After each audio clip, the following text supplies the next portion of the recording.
Sekarang saya mau Tadi tanya, kan surga. mana dalilnya? Tunggu dulu, masih dulu. Enggak, tunggu. Saya nanya dulu, surga di Kristen itu kira-kira kalau orang sudah meninggal masuk surga itu gimana?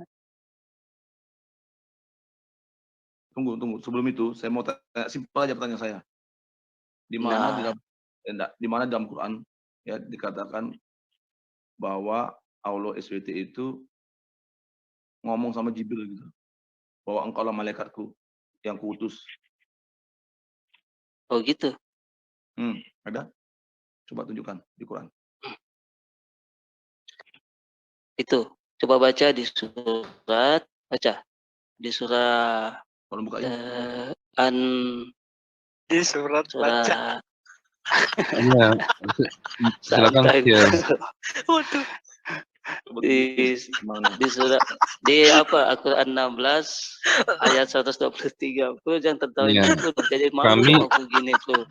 Kami membuka kitab kami, kamu membuka kitabmu. Saya nggak pegang apa-apa ini, Bro.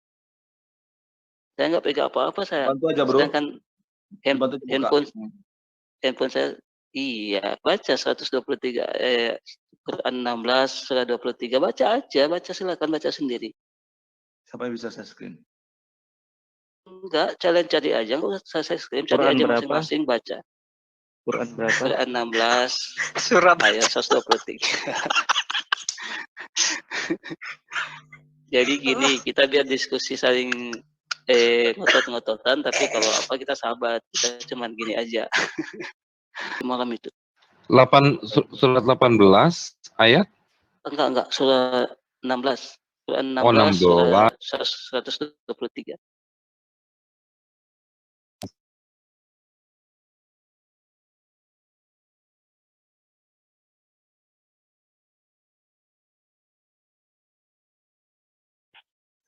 Bisa nggak sebentar aja aku ngomong? Ini loh, tanda bukti itu Paulus ya, seorang rasul. Bukan hanya Paulus sendiri yang bersaksi tentang dirinya, tetapi juga Petrus juga bersaksi tentang Paulus, ya. Dan Petrus ini murid langsung dari Tuhan Yesus. Antara Petrus dengan Yesus, mereka itu pernah berjalan bersama-sama. Karena Petrus ini murid langsung Yesus. Nah, Petrus berkata, 2 Petrus pasal 3 ayat 15. Anggaplah kesabaran Tuhan kita sebagai kesempatan bagimu untuk beroleh selamat, seperti juga Paulus saudara kita yang terkasih telah menulis kepadamu menurut hikmat yang dikarunia kepadanya. Jadi Petrus ini ya tidak menolak kerasulan ataupun pertobatan Paulus. Ya. Petrus ini langsung murid Tuhan Yesus. Gitu. Jadi apapun alasan kalian tentang Paulus tidak diakui bagi kamu tidak mengakui Paulus rasul, ya silakan aja. Itu. Rasul Paulus pun mengajarkan itu. Namun bagi kita hanya ada satu Allah saja, yaitu Bapa, yang daripadanya berasal dari segala sesuatu dan yang untuk Dia kita hidup, dan satu Tuhan saja, yaitu Yesus Kristus. Tuhan ini maksudnya bukan ketuhanan Bapa ya, tapi ketuhanan kemesiasan Yesus Kristus, kepenguasaannya.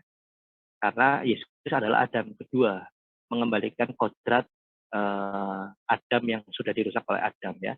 Jadi Yesus Kristus menggambarkan kepenguasaan, kalau di dalam Islam mungkin bahasanya kekhalifahan gitu ya, manusia gitu terhadap ketetapan Tuhan gitu, bumi. Jadi karena Mesias ini berasal dari Allah, ya kita buka ya nih ya. Ini kita nggak usah berpolemik masalah perbedaan Tuhan dan Allah dalam Alkitab ya. Nih 1 Timotius 2 ayat 5. Karena Allah itu esa, dan esa pula Dia yang menjadi pengantara antara Allah dan manusia, yaitu manusia Kristus Yesus. Betul. Jadi Yesus itu pengantara, tetapi bukan sekedar pengantara biasa. Karena di sini Dia memulihkan hubungan antara Allah dan manusia. Ada ayat persamaan itu, Bro, di Galatia 3:20. Ya, itu kamu banyak paham ayat juga, bagus gitu. Ayat 3, kalau di Galatia 3:20, Efesus 4:6. Allah itu satu. Iya betul, setuju. Jadi kalau kamu bicara dengan orang-orang Trinitas gini, kami doktrin Trinitas adalah doktrin keesaan Allah, tetapi bukan hanya perspektifnya ya Allah yang transenden, yang tidak bisa dijangkau, tetapi Allah yang imanen, yang menyatakan dirinya dalam batasan tertentu ya, tidak absolut, karena kita tidak mungkin bisa melihat Allah. Nah, kita bagi konsep, kalau orang Trinitas menjelaskan keesaan Allah itu Allah yang memiliki firman dan memiliki roh. Firman itu artinya dia sebagai pribadi yang berkomunikasi dengan kita. Ya, firman bukan sekedar perkataan, tapi pikiran kehendak. Nah, roh itu bicara tentang Allah yang hidup.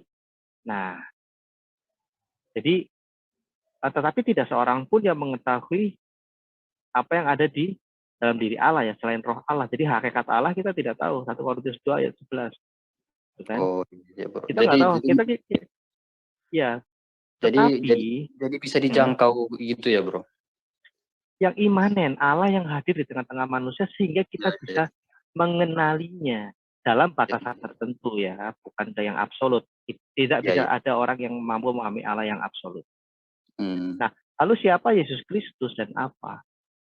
Yesus Kristus adalah pengantara itu, dan ya, manusia Kristus Yesus. Mengacu ke nubuatan Daniel 7 ya, ayat 13-14, anak manusia itu. Makanya Yesus lebih sering menyebut dirinya anak manusia untuk menyatakan kemesiasannya. Lalu apa itu kemesiasan? Kemesiasan itu bukan sekedar manusia biasa.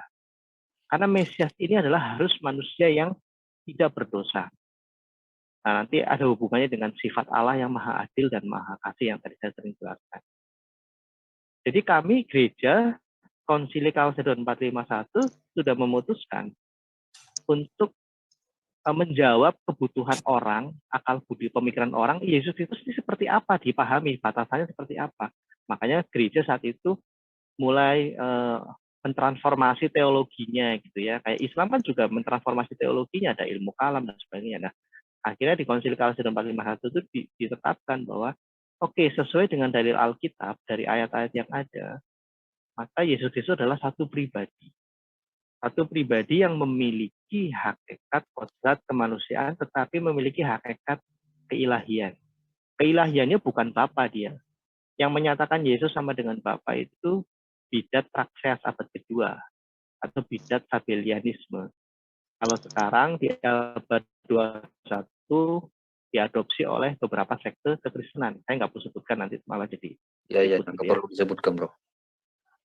Iya, jadi kembali ke Konsili Chalcedon, satu pribadi manusia yaitu Yesus Kristus, tadi 1 Timotius ayat 5, itu memiliki kodrat. Kodrat ini tidak dicampur baurkan, tetapi tidak bisa dipisahkan, berjalan bersama-sama di dalam satu pribadi ini. Loh, kok jadi tidak masuk akal? Itulah misteri ilahi. Jadi doktrin Trinitas tidak pada posisi mendefinisikan Allah A, B, C, D, F, G. Pewahyuan Allah A, B, C, nggak bisa. Allah yang bisa didefinisikan itu Allah lebih kecil dari otak kita. Makanya ada misteri yang harus kita kasih ruang di dalam teologi kita dalam memahami Allah.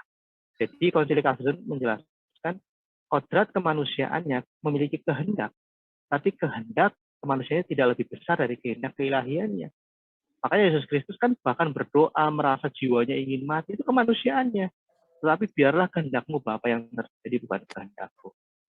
Jadi gereja sejak mulanya seperti itu. Makanya ketika di Quran dituliskan kafirlah kira-kira gitu ya, orang yang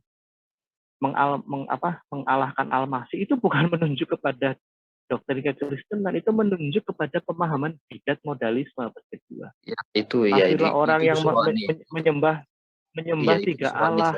Itu bidat Arianisme.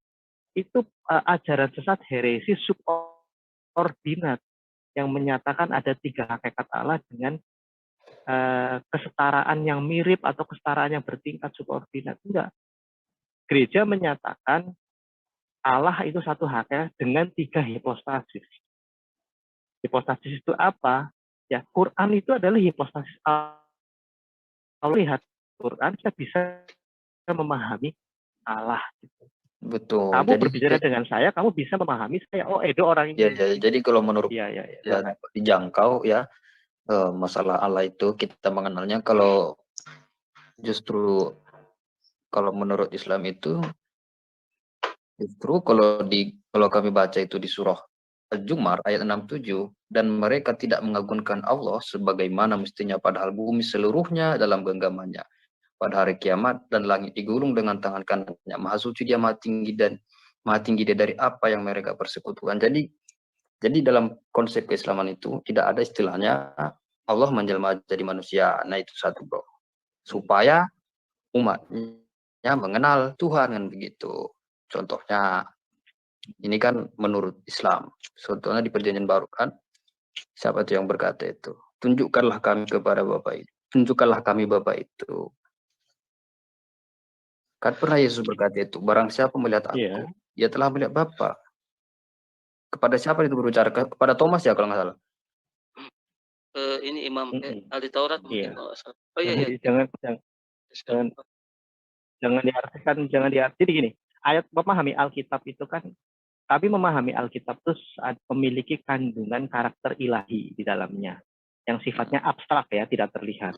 Lalu bagaimana kita melihat sesuatu yang konkret dari yang abstrak itu? Kita menemukan ayat-ayat yang sifatnya bukan kontradiksi, tetapi lebih paradoks. Loh, di dalam perjanjian lama dikatakan di Ayub, siapa yang dapat menyelami batas-batas hakikat Allah segala macam. Di Hosea 19 ayat 11, Allah bukan manusia. Di Bilangan 23 ayat 19, Allah bukan manusia. Tetapi di perjanjian baru, Yesus mengatakan, kamu bisa melihat Bapa melalui aku. Bukan berarti Bapa punya tangan, punya kaki, tidak. Bapa mati di salib, bukan. Ya. Kenapa? Kenapa? Karena memang ketika manusia diusir dari Taman Eden, Allah masih bergaul akrab dengan mereka. Mereka bisa melihat Allah Bapa itu dalam, makanya dikatakan ada mendengar langkah kaki Allah. Itu teofaninya Allah dalam rupa manusia dan sebagainya. Jadi ada bisa bercakap, bersendaguru. Karena Adam pun tidak bisa melihat hakikat Allah. Nah, kondisi inilah yang akan dikembalikan di zaman perjanjian baru, karena setelah zaman Nuh, dosa manusia itu semakin buruk, gitu ya. Makanya diturunkan hukum Musa. Ya, bahkan sebelum hukum Musa, dosa manusia tidak diperhitungkan, betapa kasih karunia Allah kepada umat manusia. Nah, ini yang dikembalikan oleh Yesus Kristus. Sekarang kasih karunia kamu akan diselamatkan. Kamu tetap berdosa akan diselamatkan. Tetapi kamu harus menjaga kekudusan, karena tidak ada seorang pun melihat Allah tanpa kekudusan. Nah, itu saya nggak mau bahas masalah itu, gitu ya. Tetapi yang jelas, kondisi itu yang mau dikembalikan di zaman ini, yang mendekati hari-hari akhir, gitu bro. Silakan. Oh iya, bro. Jadi kalau menurut kami Islam yang bermaksud itu yang berteofani, nah itu nggak apa-apa lah, itu kan keimanan Kristen aja. Tapi dalam keimanan kami Islam itu, namanya kita mengimani Tuhan, adanya Tuhan, itu kan kita mengakui Tuhan itu maha melihat.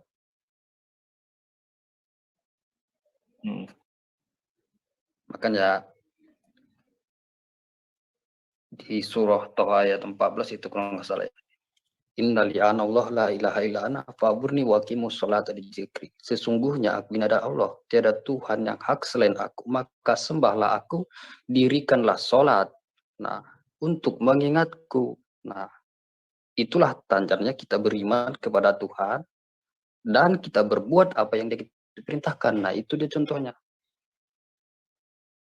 Ya. Sama. Kenapa saya bilang sama?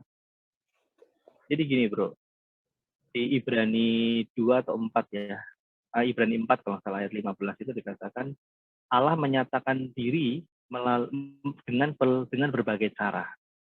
Ya, melalui teofani tadi, dia mengutus firman-Nya dalam rupa manusia. Karena Allah selalu menyatakan diri melalui firman, tidak pernah tidak. Bahkan penciptaan dunia ini pun melalui firman. Karena dunia ini alam semesta tidak bisa menerima kehadiran Allah secara absolut. Nah, kembali ke Ibrani 4 ya, dengan berbagai cara dia menyatakan diri langsung dalam rupa yang bisa dilihat manusia, dalam nyala api, gitu ya, dalam tiang awan, tiang api, dalam suara yang bergemuruh ketika dia menyatakan janjinya kepada bangsa Israel. terus melalui nabi, melalui Raja Daud, raja-raja juga dipilih. Ya melalui hakim-hakim, ada hakim bangsa Israel. Nah, jelas itu, bro. Tetapi di zaman akhir ini, zaman perjanjian baru, Allah menyatakan dirinya bukan sifatnya temporaris seperti teofani, tetapi teofani yang sifatnya puncak, yaitu Kristus. Nah, Kristus ini memang manusia, dia manusia, tetapi bukan sekedar manusia biasa. Bahkan dia disamakan dengan saudara-saudaranya, dengan sama-sama dengan kita manusia. Bahkan dia lebih rendah dari malaikat saat itu, sebelum dia menerima kemuliaan, karena dia memang harus taat sampai mati. Nah, ketaatan ini yang menjadi ketetapan Allah. Nah, Filipi 2 ayat 6 sampai 11 kita baca itu. Nah, jelas. Jadi teofani puncak adalah Kristus. Dia manusia. Tetapi dia memiliki kodrat keilahian. Maksudnya apa?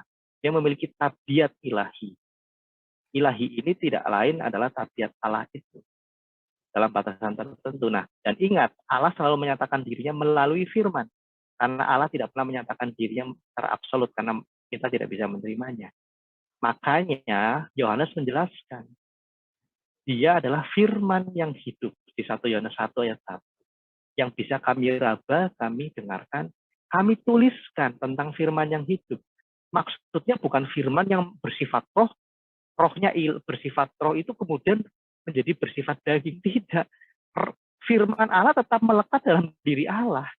Tetapi dia memiliki hipostasis yang dinyatakan kepada manusia sehingga manusia bisa melihat ke omnipresence-nya gitu loh, maha hadirnya. Tapi maha hadirnya ini sudah dalam bentuk manusia sehingga kita bisa ngobrol, kita bisa mendapat gambaran yang jelas tentang sifat-sifat Allah. Dan Yesus Kristus ini loh, kamu mengenal Bapa ini, Bapa yang asing sifatnya bukan menghukum seperti yang ada di hukum Musa. Hukum Musa itu bukan mewakili sifat Bapa kita, yaitu Allah. Kamu melihat aku ini loh, saya tidak, ya dia menyatakan ya, dia tidak berdosa. Coba bayangkan, waktu itu manusia melihat manusia seperti Yesus Kristus tidak berdosa. Itu yang dinyatakan. Makanya Mesias itu sangat penting di dalam iman Kristen, karena itu adalah penyataan diri Allah. Sebenarnya iman Kristen seperti itu. Kami bisa menjelaskan dengan baik Allah Trinitas, Allah, Firman, dan Rohnya, lalu Bapa, Putra, dan Roh Kudus itu dalam konteks imanen, bro. Sebelum ada pernyataan inkarnasi, kita tidak bisa menyebut Bapa gitu loh. Kita hanya bisa menyebut aku Yahweh gitu, Adonai, Kurios. Kita nggak tahu Allah seperti apa. Udah paham ya filosofi dasarnya ya? Ya, gitu. Saya sudah paham itu. Demikian juga kalau kami Islam ini dalam surah Al-Baqarah itu, ya, dan laksanakanlah sholat dan tunaikanlah zakat dan segala kebaikan yang kamu kerjakan untuk dirimu, kamu akan mendapat pahala di sisi Allah. Sungguh Allah Maha melihat apa yang kamu kerjakan. Nah, kalau keimanan Kristen supaya benar-benar mengimani Tuhan, adanya Tuhan itu contohnya berteofani kan begitu. Contoh nih yang ketiga malaikat yang mendatangi Abraham kan itu dianggap teofani juga itu, bro. Nah, di Ulangan 3, 4, 10 kalau nggak salah ya, ketika Musa bertatapan muka dengan Tuhan. Nah, itu kan termasuk teofani juga. Nah, dalam keimanan Islam jelas jika ada yang serupa dengan Tuhan berarti bukan Tuhan. Soalnya di surah Al-Ikhlas itu ya, walam yakullahu kufuwan ahad, dan tidak ada yang serupa dengan dia. Jadi kalau ada yang serupa berarti bukan Tuhan. Karena sudah saya bacakan tadi di surah Al-Jum'ah ayat 67, segala langit bumi aja genggaman Tuhan. Makanya selalu Allah Maha Besar, Allahu Akbar. Bagaimana mungkin kita menjangkau kemahabesaran Allah, kan begitu. Nah, begitulah keimanan kami Islam. Ya, setuju. Ya, jadi ini kan udah yang katakan ya. Terakhir ya saya gini. Makanya kalau kita melihat data sejarah, sebenarnya terutama kekristenan Timur ya yang dekat dengan Islam, itu Timothy Al-Awal itu mengatakan ya terkait Nabi Muhammad itu oke, kekristenan bisa menerima dalam batasan memiliki karunia kenabian seperti tadi gitu ya. Dalam yang kedua di dalam menegakkan monoteisme bisa diterima seperti itu. Nah, sebenarnya waktu itu bisa cukup kondusif gitu ya. Kondusif, tetapi kemudian kan terjadi hal-hal yang di luar dua konteks tadi, yaitu kita nggak usah ceritakan lah. Ada semacam inkuisisi Islam untuk memperluas kekuasaan. Demikian juga di kekristenan juga ada inkuisisi. Di Eropa saat itu ya, bagaimana kekristenan ketika mulai menjadi agama negara, kalau dalam kita belajar teologi itu disebut zaman kegelapan gitu ya. Memang ada, tapi Alkitab tidak pernah mengajarkan itu, kira-kira gitu. Kalau di Quran kan jelas juga rahmatan lil alamin. Nah, gitu itu kolorasinya itu ada ayat di Al-Qur'an itu, Bro, yang surah Al-Isra ayat 85 itu ya. Dan mereka bertanya kepadamu tentang roh. Nah, itu contohnya itu ya. Katakanlah roh itu urusan Tuhanku, sementara kamu hanya diberi pengetahuan yang sedikit. Jadi kalau Islam itu ditanya tentang roh, jadi itu nggak perlu dijawab, oh roh ini gini gitu, enggak. Nah, cukuplah dengan dalil menjawabnya. Kan kita nggak tahu, sementara roh itu nggak kelihatan kan begitu, Bro. Iya, kalau dalam pemahaman kami ya, mengenai teologi Trinitas, roh itu artinya adalah Allah yang memiliki hidup. Tetapi yang sekali lagi, Allah menyatakan dirinya tidak hanya melalui firman-Nya, tapi melalui rohnya. Makanya kalau kita baca di Roma 8 ayat 27 dan 1 Korintus 2, di situ kayak ada hubungan antara Allah dan rohnya. Bisa seperti berkomunikasi, tapi tetap dalam satu hakikat, tidak terpisah. Jadi itu yang disebut dengan kejamakan dalam diri Allah, dan ada pembedaan antara Allah, firman, dan rohnya. Firman dan rohnya ini adalah cara Allah menyatakan hakikatnya dalam batasan tertentu supaya manusia itu mengerti. Nah, kenapa ada roh? Karena memang di zaman awal Allah itu, roh Allah hadir di dalam diri manusia, bahkan tubuh manusia, melingkupi manusia. Makanya ada ayat di Perjanjian Lama, tidak selamanya roh kita berada dalam manusia, karena dosa manusia sudah semakin jahat, gitu kan. Kalau nggak salah peristiwa Babel itu ya, menara Babel atau menara Kejadian namanya 3. Ya. Nah, kamu lebih hafal malah. Nah, itu bro, jadi paham ya, jadi ini yang ingin dikembalikan sebelum masa penghakiman, ada air bah kedua kira-kira ya, kiamat gitu kan, bukan air bah beneran, tapi karena dosa manusia semakin menggunung, itulah masa kiamat. Nah, ini Yesus Kristus mengembalikan hukum kasih karunia tersebut. Oke, manusia tidak ada satupun manusia yang terlepas dari dosa kecuali sudah di surga. Tetapi, nah inilah kasih kemurahan Allah. Oke lah, kamu berdosa, Allah menyelamatkan kamu. Ya, ini jalannya seperti ini. Tetapi ketika kamu di Efesus 1 ya, kasih karunia kamu diselamatkan. Karena kasih karunia bukan karena perbuatan. Oleh iman kita menerima kasih karunia itu. Di Galatia 5 ayat 6 dijelaskan, iman yang digerakkan oleh kasih. Kemudian banyak sekali, ada puluhan mungkin ratusan ayat Alkitab yang menjelaskan tentang ketekunan mengerjakan keselamatan. Itu artinya apa? Kamu masuk surga, kamu tetap berdosa di dunia, saya paham. Tetapi kamu harus menyiapkan dirimu. Ada 3 hal apa? Dikuduskan, artinya dipisahkan. Kamu domba gitu ya, dipisahkan untuk Allah. Kemudian disucikan dari kejahatan moral. Kamu harus memperbaiki dirimu meskipun tidak 100%. Kemudian kita akan dibenarkan supaya layak. Karena tanpa kekudusan manusia tidak bisa melihat Allah. Nah, lalu bagaimana kita mencapai kekudusan itu meskipun kita berdosa? Ya kami tetap mengaku dosa, kemudian kami tidak mengulanginya lagi. Seperti apa kata Yesus kepada wanita yang berzina, dosamu diampuni tetapi pergi dan jangan ulangi lagi.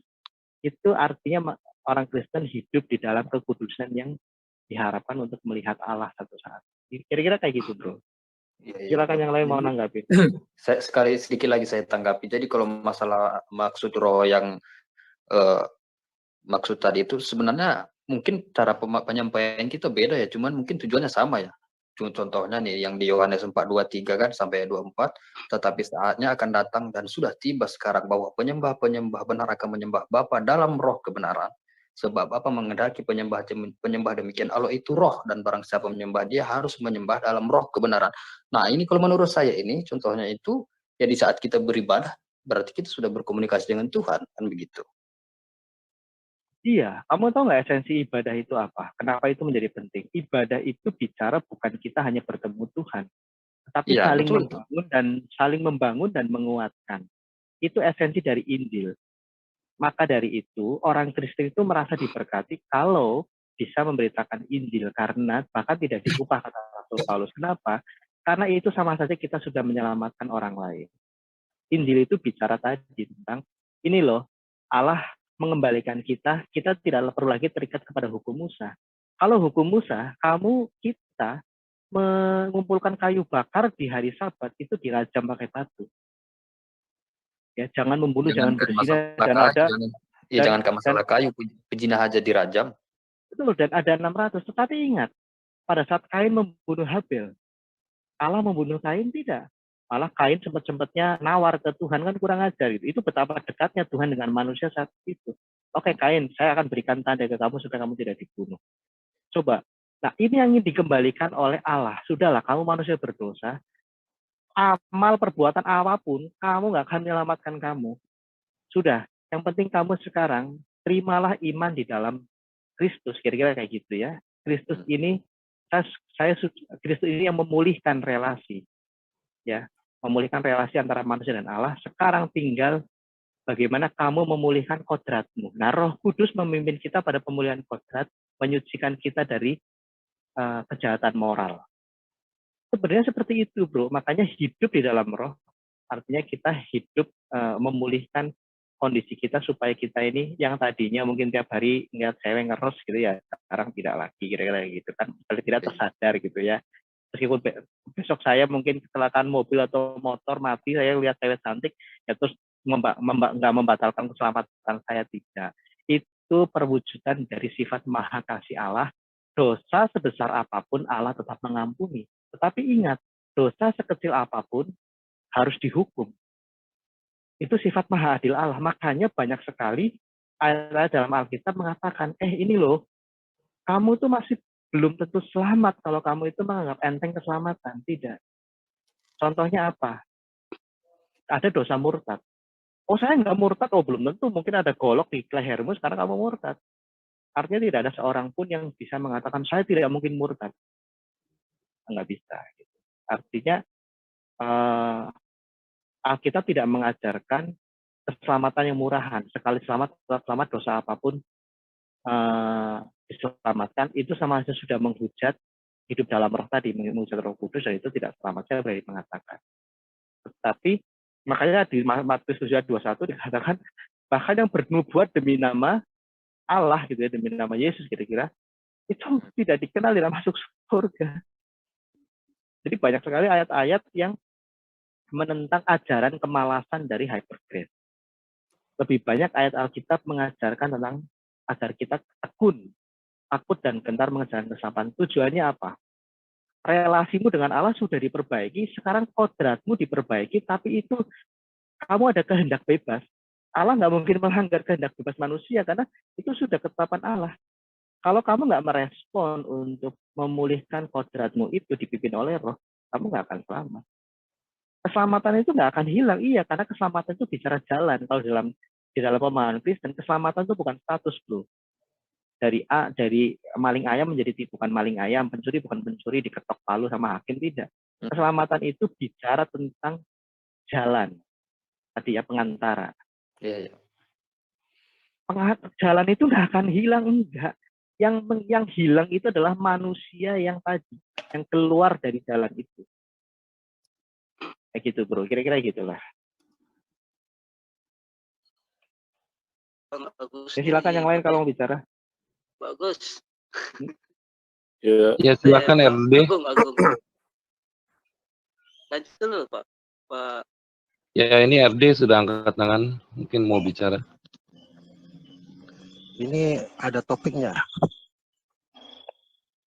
Enggak sih, Ya. mengalir aja. Ya, tadi maksudnya apa itu ngawur aja moderatornya maksudnya apa itu? Oke, ini berkenaan dengan soalan saya. Apa itu ngawur ya? Ngawur. Ya, tunggu dulu. Ini bro dari Muslim apa dari Kristen? Saya dari Muslim, Malaysia. Oh, ya nggak boleh bilang ngawur lah. Itu kan keimanan kami. Apa dia? Ya tidak boleh bilang ngawur lah. Itu kan keimanan kami. Ya. Firmanan. Apa itu maksudnya, artinya?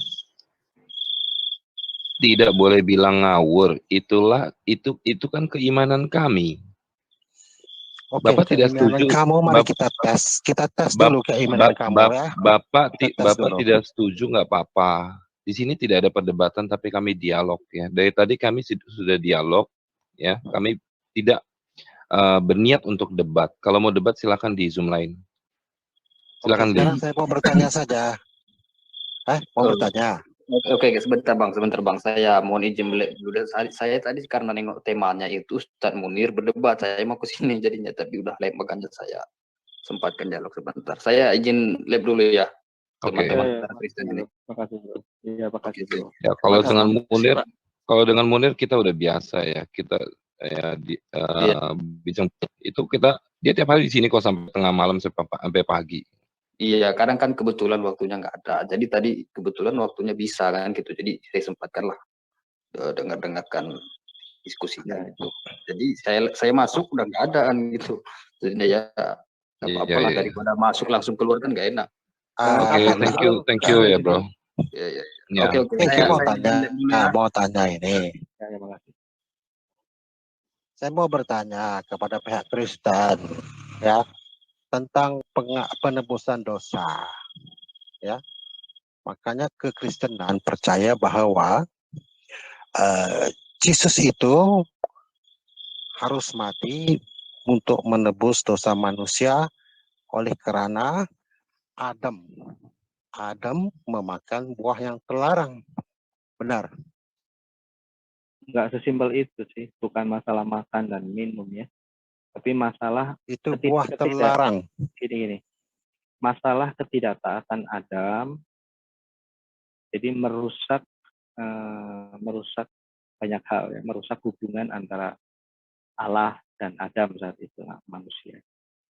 Oke, kamu bilang dia merusak hubungan antara Allah dan Adam. Makanya apa hubungannya dengan manusia triliun yang terpaksa menanggung dosa warisan itu? Enggak, dosa waris itu bukan orang-orang yang nanti saya belum habis. Hingga kan orang-orang yang dikatakan sudah dapat membedakan di antara dosa dan yang bukan dosa itu akan menanggung dosa warisan itu. Tetapi bayi-bayi kecil itu yang dikatakan cenderung kepada dosa itu, dosa warisan. Makanya saya bertanya, kenapa kesalahan yang dilakukan oleh Adam itu, antara Adam dan Allah, kenapa harus ditanggung oleh triliun-triliun manusia dari zaman dulu hingga sekarang? Ya, ketika dikatakan Yesus itu disalib. Apakah salah manusia-manusia ini yang harus menanggung bebanan dosa warisan itu turun-temurun? Inikah keadilan yang diajarkan di dalam kekristenan? Itu saya mau tahu. Coba. Ya, siapa yang mau jawab? Silakan. Iya, sebab kamu itu punya darah dagingnya Adam. Kamu tuh lahir waktu Adam tuh jatuh dalam dosa, waktu Adam dihukum mati. Jadi semua yang punya darah dagingnya Adam mati semua. Ya, kenapa? Kenapa keturunannya Adam? Keadilan Allah itu Allah ingin mengembalikan kehidupan kekal kepada Adam, itulah keadilannya. Makanya harus ditanggung oleh triliun manusia berzaman-zaman berapa ratus generasi. Kamu ini misalnya pengertian kamu salah. Jadi RD misalnya, mohon maaf nih ya, saya pakai nama Anda. Misalnya RD ini punya sakit yang bisa turun ke anak cucu. Sebutlah sakit apa gitu, XYZ, diabetes kah, atau jantung kah, atau kanker kah, itu turun ke anak cucu, gitu loh. Itu turun temurun. Triliunan cucunya RD itu semua punya gen yang tercemar oleh penyakit itu. Oleh karena itu setiap triliunan keturunan RD itu mati muda. Gak ada penyakit yang begitu. Gak ada satu penyakit yang dihadapi oleh semua orang di dunia ini. Kamu sebutkan satu penyakit apa yang ada di manusia, semua manusia akan mendapat penyakit yang sama itu? Dosa, Pak. Penyakit dosa. Penyakit dosa. Dosa itu bukan penyakit. Penyakit is disease. In English, disease. Oke, kamu lihat dictionary English. Ini bro yang Malaysia itu. Nanti. Kalau kamu kenal saya, bagus. Enggak, saya nggak kenal kamu. Nama kamu siapa emang? Saya mau tanya. Sekarang ini penyakit itu di dalam dictionary adalah, bagi saya habiskan dulu. Ini masalahnya. Ketika saya itu bukan disease, itu sickness. Do you know genetic If you want sickness? to talk English, we can have a debate in English. I'm talking about English. When you tell me about penyakit is disease, you can open on in the dictionary. Okay, you can talk to your doctor. What is penyakit? Disease or sickness? Disease or sickness? Sickness is kesakitan. Do you know English or not? Sickness is kesakitan. Disease is penyakit. Sick is kesakitan. Okay, you tell me what is the meaning of COVID? COVID, COVID. Very simple. COVID. What is D? COVID. D is what? Oh, you mean to say this is a disease? D-nya disease. Yes, penyakit. Okay. So you don't tell me sickness is with disease different. Sickness is different with disease. That's why we call it COVID. Ya, begini Ardi. Not COVID. No. Begini bicara bahasa Inggris di sini, bro. Di sini orang Indonesia ya. Begini Ardi. Saya kan memberi gambaran tentang pengertian tentang dosa turunan. Dan kamu pikir itu letter luck. Itu perbedaannya di situ. Ya, harusnya literatur itu harus betul. Baru orang senang paham. Bukan begitu, saya coba beri paham sama kamu. Kamunya yang menganggap ini teruskan. Lanjut. Kamu lanjutkan. Saya mau tapi kamu paham konsepnya nggak? Ini biasa memang suka mendebat ini. Biasanya dia. Ya, paham coba teruskan. You have a degenerative disease. It will go down to your children. Okay. They will die young. I understand. What are you talking about? Okay. Yeah, that is the same value, same case with Adam with not trillion value, not same case. Because in this world there is no one disease applied to all human. There is no one disease applied to all human. Tidak ada satu penyakit yang dialami oleh semua manusia. Kamu sebutkan satu penyakit apa yang semua manusia ada mengalami penyakit itu? Dosa. Itu bukan penyakit. Kematian. Itu bukan penyakit. Analoginya tadi gini loh. Iya, aku coba kasih tahu kamu analogi, tapi kamu tidak mau supaya saya paham. Saya cuma mau memahami, tetapi apa yang kamu terangkan itu saya tidak paham. Contoh, Adam punya penyakit diabetes. Contoh ya, biar kamu paham. Karena dicontohkan ke kamu nggak paham. Jadi keturunannya semua mengidap penyakit diabetes. Penyakit lagi, mana ada penyakit? Terus kalau Adam sakit diabetes diturunkan sama anaknya gimana? Apa namanya? Itu contoh, tetapi contoh itu contohnya sama seperti itu. Semua keturunan Adam kena penyakit diabetes. Kalau kamu nggak tahu dosa, saya diganti tadi namanya diabetes. Paham? Apa itu diabetes? Lanjutkan, nggak konekmu. Apa itu diabetes? Diabetes. Saya tidak ada diabetes. Iya. Makanya. Bro. Contoh kamu itu adalah salah. Contoh ya. Kan aku udah kasih contoh tadi Adam, manusia pertama. Ya toh, punya penyakit diabetes. Keturunannya semua punya penyakit diabetes. Bukan berarti lo punya penyakit diabetes. Itu contoh. Contoh itu tidak betul. Ya salah. Terserah kamu masuk akal apa tidak. Sekarang, Oke, saya mau tanya lagi, kenapa adakah Yesus Musa? itu berdosa? Adakah Yesus itu berdosa? Orang yang berdosa? Tidak. Yesus itu? Tidak. Tidak. Makanya apa yang kamu katakan, dosa itu semua manusia akan berasal dari mana? menebus apa nanti berasal dari mana? Kalau kamu katakan Yesus itu tidak berdosa, makanya apa yang kamu katakan bahwa dosa daripada Adam itu terus turun kepada semua manusia itu tidak bersangkutan. Berasal dari mana? Tidak bersangkutan. Saya tanya, Yesus tidak lahir dari laki-laki dan perempuan, Ardi. Iya. Yesus itu diciptakan Adam dan Hawa lahirnya dari mana? Adam dari tanah, Hawa dari rusuk. Makanya tidak ada laki-laki dan perempuan ya, bapaknya. Adam siapa bapak ibunya? Saya tanya, ada tak Adam dan Hawa itu lahir dari manusia? Bukan, Ardi, saya terbalik nanya kamu, Ardi. Kalau Adam dan Hawa itu tidak lahir dari manusia, tidak punya ayah, tidak punya ibu. Ini Yesus masih punya ibu. Walaupun dia tidak punya bapak, tapi dia punya ibu berbanding dengan Adam. Adam itu lebih hebat, yang lebih hebat lahirnya ke dunia, turunnya ke dunia tanpa ibu dan bapak. Ardi, Hawa itu punya bapak, yaitu Adam. Hawa itu berkata tentang Adam dan Yesus. Nanti ini saya dengar Hawa punya bapak.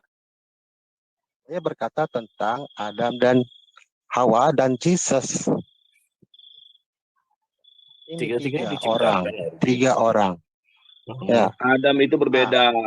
Adam itu manusia pertama kali yang diciptakan, gitu loh, dari tanah. Oh, makanya Yesus bukan manusia yang pertama ya. Bagus. Oke. Yesus itu ya memang bukan manusia pertama, Yesus. Ya, betul. Yesus bukan manusia yang pertama, dia dilahirkan kemudian. Iya. Ya, terus maumu apa? Tahun daripada Adam. Maumu apa? Dosa Adam tidak melekat Yesus. Maumu mengatakan itu apa? Kenapa? Apakah daging Yesus itu beda dengan daging manusia yang lain? Beda. Kau pikir Yesus itu berdosa? Nah, adakah daging Yesus itu beda dengan manusia yang lain? Tidak berdosa kok. Yesus itu tidak berbuat dosa, tidak seperti kamu. Kamu pasti mati. Makanya, bila kamu mengatakan Yesus itu tidak berdosa, makanya tidak semua manusia yang akan menerima dosa warisan daripada Adam. Beda. Ini telah membalikan kepada kamu semula jawaban kamu. Bro, enggak. Aku mau tanya sama dia. Tadi kamu katakan semua manusia dengan Nabi Adam. Dengar sini. Enggak, aku mau tanya. Saya belum selesai apa lagi. yang didebat Nabi Musa dengan Nabi Adam? Saya tidak mau bercerita lagi tentang Nabi Musa. Selesaikan satu perkara. Jangan loncat. Ini satu perkara. Kamu nggak tahu kan? Kenapa Nabi Musa berdebat dengan Adam? Ini aja lah. Ya, saya mengatakan tentang itu dengan saya mengatakan tentang dosa warisan. Bro, Anda tolong diam dulu. Iya. Bro RD, sekarang gini ya. Ini kan dialog ya. Saya kalau mau mendengar jawaban kamu, bukan kamu bertanya kepada saya. Ada Koni RD. Ya, kamu mulutmu diam. Kalau kamu tidak diam, Kenapa? Apa yang lanjut. Ya. Ditertibkan dulu ini ya. Jadi gini, kalau mau dialog itu dialog, jangan debat. Kalau mau debat jangan di sini. Kamu dipersilakan keluar. Dialog yang baik dong.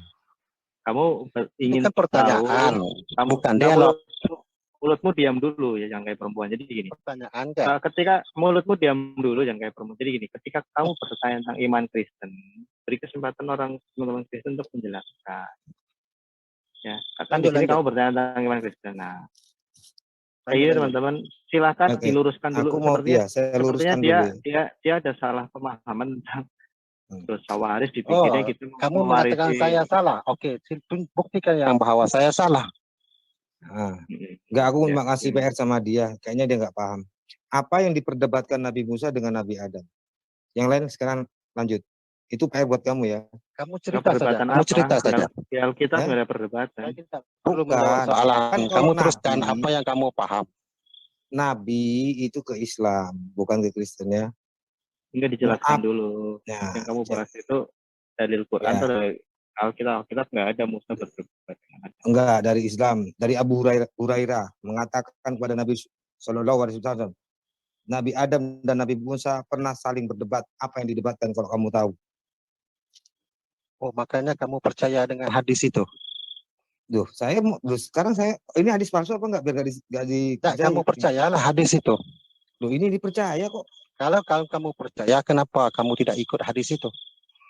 Ada banyak lagi hadis, bukan satu hadis. Ya, makanya kalau kamu mengemukakan satu hadis, makanya kalau kamu percaya dengan hadis itu kamu harus tanya hadis-hadis yang lain. Ya, aku mau tanya, hadis ini benar enggak? Dijawab aja, Pak. Iya, dijawab aja kok, ngoceh-ngoceh aja. Dia tuh bertanya. Dia tuh bertanya. Saya bertanya kepada kamu, yang kamu kejang-kejang mau bertanya kepada saya, kenapa? Udahlah, jawab aja. Lanjut. Kamu mau mendengar jawaban kamu. Iya. Dia nggak ngerti intinya dari RD mengatakan tidak ada perdebatan antara Adam dan Musa. Udah. Ya, saya jawab ya. Berarti hadisnya saya coret ya. Menurut dia nggak ada perdebatan. Mesti dibuang ya. Mesti dikasih daji. Jadi Yesus tidak mewarisi dosa Adam. Oke. Mengapa? Kan gitu. Nah, jawab. Nah, karena dia adalah firman Allah yang menjadi daging atau manusia itu. Yang kedua, karena dia dikandung Roh Kudus. Yang ketiga, karena namanya adalah Yahshua, Hamasiah, Yahweh yang menyelamatkan. Tidak mungkin Yahweh itu berdosa. Oke? Oh, nah, beda dengan tunggu jangan dipotong kau. Kebiasaan kau tuh. Nanti Yahweh ini lain. Nanti kalau kau mau tidak mengatakan Tuhan itu Yahweh. Kayak perempuan aja mulut kau tuh. Tunggu dulu. Orang ngomong kau nyocok-nyocok saja. Nah, apa bedanya dengan Adam? Adam itu manusia yang diciptakan oleh Allah dari debu tanah. Hawa diciptakan dari tulang rusuk. Makanya kenapa Allah mengatakan dari debu kembali kepada debu. Itu Adam. Oke. Adam itu hanya memiliki satu natur. Natur manusia. Sedangkan Yesus memiliki dua natur. Natur manusia dan natur ilahi. Nah, itulah sebabnya mengapa Yesus itu tidak mewarisi dosa warisan dari Adam itu. Nah, dosa warisan tadi sebenarnya sudah dijawab oleh Mas Edo tadi. Ya, apa makna dari dosa warisan? Roma 5 ayat 12. Itu makna dosa warisan. Karena apa? Karena Adam dan Hawa itu diberikan perintah firman oleh Allah. Nah, mereka memberontak atas perintah itu. Mereka tidak taat. Buah pemberontakan mereka, buah ketidaktaatan mereka adalah dosa yang melahirkan maut. Makanya mengapa Allah mengatakan pada hari kamu memakannya, kamu akan mati. Nah, itu. Ya, jadi itulah mengapa Yesus itu tidak mewarisi dosa Adam. Gitu. Oke, udah selesai. Kita, gitu loh. Nah, yang kita warisi apa itu? Ya, Roma 5 ayat 12 bisa dibuka. Silakan tolong di-share-kan. Roma 5 ayat 12.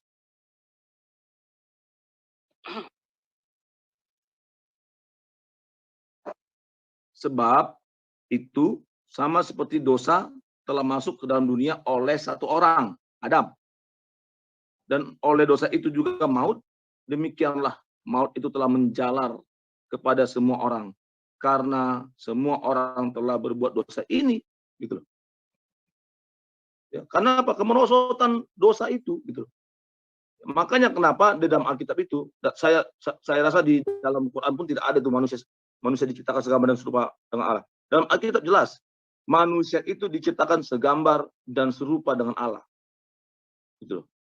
Artinya karakter dan sifat Allah ada dalam diri manusia itu. Tetapi karena manusia tidak taat, dia berontak, maka gambar dan rupa Allah itu rusak, hilang. Gitu. Apa itu? Kekudusan, kesucian, kasih. Itu yang bilang. Makanya itulah yang kita turunkan. Itu namanya dosa warisan. Makanya kenapa kita sebagai manusia itu cenderung untuk berbuat dosa. Gitu. Itu aja. Silakan teman-teman. Udah selesai. Udah selesai ya? Ya. Tadi kamu mengatakan daging, ya. Daging. Daging Saya mau apa? tanya. Daging manusia lah, dagingnya Yesus, dagingnya Adam. Saya mengatakan tadi firman Allah yang menjadi daging atau manusia itu Yesus. Ya, daging, menjadi daging. Oke, saya mau tanya, itu daging Yesus sama daging Adam sama atau beda? Kalau dari kemanusiaannya sama. Dari kemanusiaannya sama.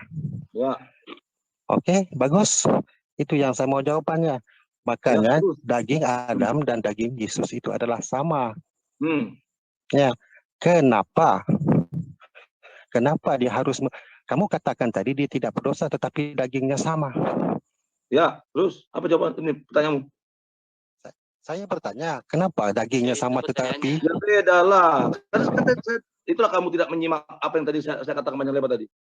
Kemanusiaan Yesus dengan kemanusiaan Adam itu beda. Bedanya di mana, Bang? Tadi kamu kata sama, sekarang kamu kata beda. Kan saya bilang kan karena lah itulah kamu akalmu tidak kamu nyampe. Yang berkata, saya mendengar. Dengarkan dulu. Natur Yesus dengan natur Adam kan beda. Saya kan tadi bilang itu. Natur saya tanya kemanusiaannya Yesus, dengar sini, kemanusiaannya Yesus dengan Adam itu sama atau beda? Kemanusiaannya? Sama. Tetapi Yesus tidak berdosa. Maka bagaimana kamu katakan mereka itu sama tetapi tidak berdosa? Tunggu dulu. Adam tidak dikandung oleh Roh Kudus, tapi Yesus dikandung oleh Roh Kudus. Mana Yesus dikandung oleh Matius, baca. Buka. Yesus dikandung oleh Maria, Bunda Maria. Bunda Maria itu keturunan apa? Bunda Maria itu keturunan siapa? Ada di Al-Maryam ada, di Lukas juga ada. Lukas iya, Bunda Maria itu keturunan siapa? Yang dulu kau tuh ngoceh-ngoceh aja kau, perempuan aja kau. orang menjawab kau motong-motong. Iya, makanya saya tanya ini Bunda Maria itu keturunan siapa? Ada loh. Di Quranmu aja ada kok. Iya, dia kan keturunan Adam, Bunda Maria itu. Oleh Rohullah. Sama kayak kau kan mati juga nantinya. Spermanya Maria itu nggak ada di badan Yesus, nggak ada atau ada? Tunggulah orang mati, tunggulah. Loh, Yesus Kristus itu keturunan Adam dan Hawa, betul. Apa yang jadi masalah? Iya, kenapa dia nggak berdosa? Dia nggak ada dosa waris. Dia tidak berbuat dosa. Gini. Dia tidak berbuat dosa. Ini dosa kan waris itu. Kan dikatakan kan orang baru lahir itu sudah memiliki dosa waris. Kamu diam dulu lah. Kamu tuh kebiasaan kalau ngomong tuh nyerocos gitu ya. Kamu kan laki-laki, Bro. Dengerin dulu ya. Jangan berdebat di sini. Kalau enggak kamu keluar aja. Iya, Bang Justin. Makanya dengerin dulu. Orang keluar. Iya, di sini bukan ruang debat. Di sini dialog. Kamu mempertanyakan tidak ada berdebat. Ini cuma diskusi soal Jawa aja. Saya ngomong ke Sandi, bukan ke kamu. Saya ngomong ke Sandi. Bukan room ya. Berdebat. Ya, Andi belajar dengerin ketika orang lagi menjelaskan. Kamu jangan mendominasi. Saya bertanya, adakah kemanusiaan dan dagingnya Yesus dan Adam itu sama atau beda? Kamu jawab sama. Makanya saya kenapa daripada kemanusiaan Ibrani 2 ayat 17 jelas. Dengar sini, saya belum selesai lagi. Sekarang ini kamu mengatakan itu Yesus dari segi keilahiannya dan dari segi kemanusiaannya. Saya bertanya dari segi kemanusiaannya dulu. Oke? Sudah saya jawab tadi. Adam tidak dengar sini, saya belum selesai, kamu mau potong. Ya, sudah selesai. Adam itu seorang manusia, ya. Makanya kalau dibandingkan dengan Yesus, kemanusiaan Yesus itu dagingnya sama. Ya. Makanya kenapa Yesus dari segi kemanusiaannya, pahamkan soalan saya, dari segi kemanusiaannya, kenapa dia tidak berdosa seperti manusia lain? Dari segi kemanusiaannya, jangan jawab dari segi keilahiannya. Saya tidak mau itu. Saya mau tanya tentang kemanusiaannya. Oke, silakan. Saya jawab ya. Saya jawab begini ya. Yang dimaksud dosa waris itu yang tadinya kodrat kami mewarisi kodrat keilahian manusia telah dirusak oleh Adam, menjadi kodrat manusia yang berdosa. Jadi keberdosaan manusia itu melekat dalam diri Adam, dan anak cucunya otomatis mewarisi itu. Bukan mewarisi perbuatannya Adam makan ini, makan itu, bukan. Tetapi akibat dari itu kami mewarisi natur keberdosaan. Oke, itu pertama ya. Natur keberdosaan. Pertanyaan kamu terkait Yesus Kristus kemanusiaannya. Iya, kemanusiaannya itu bukan kekal. Yang kekal itu hanyalah Allah. Kemanusiaannya itu berawal sejak ada Maria, ya. Makanya dikatakan dia buah rahim Maria. Bukan Maria itu bukan botol, Yesus itu kecap hanya untuk lewat, tidak. Dia betul-betul buah rahim Maria. Tetapi dia dibuahi bukan dari materi sperma laki-laki, bukan. Tetapi dibuahi secara ajaib oleh Roh Kudus. Nah, ini di Ibrani 2 ayat 17 ya. Dalam segala hal, dia memiliki tubuh manusia, jiwa manusia, roh manusia. Makanya ketika mau disalib, dia mengatakan seperti mau mati rasanya itu. Roh Allah kan tidak mungkin seperti itu. Maka Yesus memiliki roh kemanusiaan, jiwa kemanusiaan. Dalam segala hal ia harus disamakan dengan saudara-saudaranya, ya, supaya ia menjadi imam besar yang menaruh belas kasihan dan yang setia kepada Allah untuk mendamaikan dosa seluruh bangsa. Imam besar itu bicara antara kebutuhan manusia kepada Allah. Nah, sebab oleh karena ia sendiri telah menderita karena pencobaan, maka ia dapat menolong mereka dicobai, ya. Di Ibrani 4 ayat 17 ya. Sebab imam besar yang kita punya bukanlah imam besar yang tidak turut merasakan kelemahan-kelemahan kita. Dia manusia, dia bisa. Sebaliknya, sama dengan kita, ia telah dicobai, hanya tidak berbuat dosa. Sama seperti Adam. Allah mengizinkan pencobaan itu datang, tapi Allah tidak mencobai. Allah menjadikan pencobaan itu sebagai ujian. Ya. Dan Yesus Kristus taat, ya. Kita buka Filipi 6 ya. Yang walaupun dalam rupa Allah tidak menganggap kesetaraan dengan Allah itu sebagai milik yang harus dipertahankan, melainkan telah mengosongkan dirinya sendiri dan mengambil rupa seorang hamba dan menjadi sama dengan manusia. Dan dalam keadaan sebagai manusia, ia telah merendahkan dirinya dan, nah ini, taat sampai mati, bahkan sampai mati di kayu salib. Itulah sebabnya Allah sangat meninggikan, ya. Terus di Roma ya.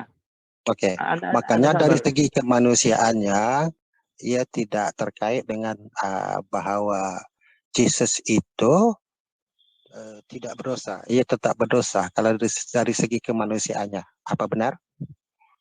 Ya, dia tidak berbuat dosa, ia dicobai. Dosa itu gini, Yesus Kristus tidak mewarisi natur keberdosaan Adam gitu ya, kira-kira seperti itu.